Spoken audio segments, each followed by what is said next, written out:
Hello gamers, welcome to my YouTube channel. I hope you are all doing well. In today's video I will discuss about FromSoftware's next Soulslike is at a crossroads with a long-running feature. FromSoftware's next Soulslike project has the opportunity to revamp a long-standing mechanic that has seemingly reached a crossroads.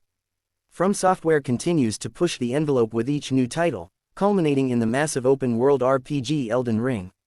PvP has been a consistent element in FromSoftware's games, with dedicated efforts to enhance the competitive multiplayer experience.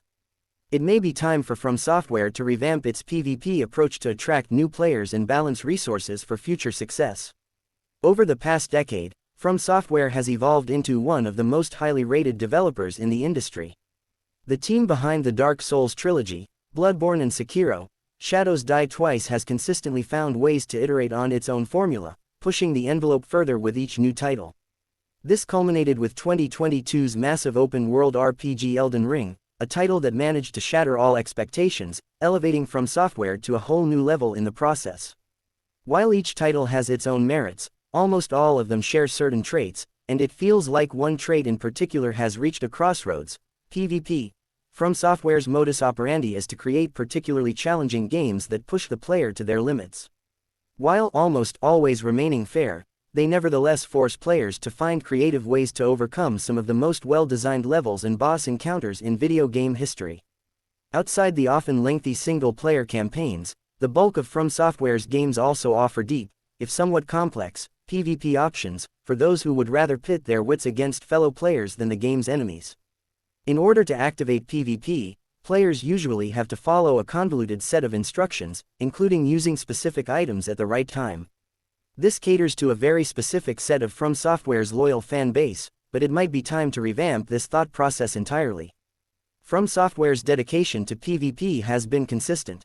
Ever since Demon's Souls was released for the PS3 in 2009, FromSoftware has attempted to incorporate PvP into its projects. Players are able to invade each other's worlds in order to either fight each other, or in some cases join forces and fight bosses together, which would usually result in the boss having extra health and being generally tougher in order to compensate. Scattered throughout many of the Souls games are also bosses which directly incorporate PvP. The Old Monk, Looking Glass Knight, and Half-Light, Spear of the Church are all examples of bosses which, if playing online, will try to either summon or become human invaders to fight the player during the battle. Generally speaking though, these bosses don't tend to strike the right note among fans. PvP and the single-player campaign are better kept separate, allowing for those who prefer one over the other to experience it without anything getting in the way. As recently as Elden Ring, FromSoftware has shown its dedication to PvP, even releasing a huge update solely focused on fleshing out the 2022 Game of the Year's competitive multiplayer offering. The free DLC opened up 3 previously inaccessible coliseums for players to participate in various modes including team battles and duels. It could be time for FromSoftware to switch up its PvP. Whatever FromSoftware's next Souls game is, it is clear that its PvP offering needs a revamp. Changing the way it works, however that may look, could see it reach new heights, and perhaps begin to appeal to the many players who have previously found it too convoluted and complex to bother with. Simplifying the way it works, or offering rewards that are carried across to the single-player campaign, could be a great way of attracting new players.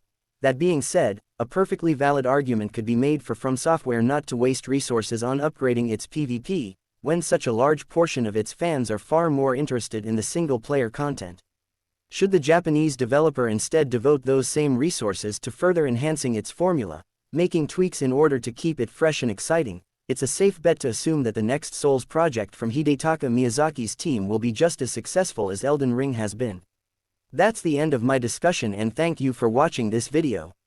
If you enjoyed it, please like, share, and subscribe to our channel. And don't forget to hit the bell icon to get notified of my latest uploads. See you next time on Crazy Gamers.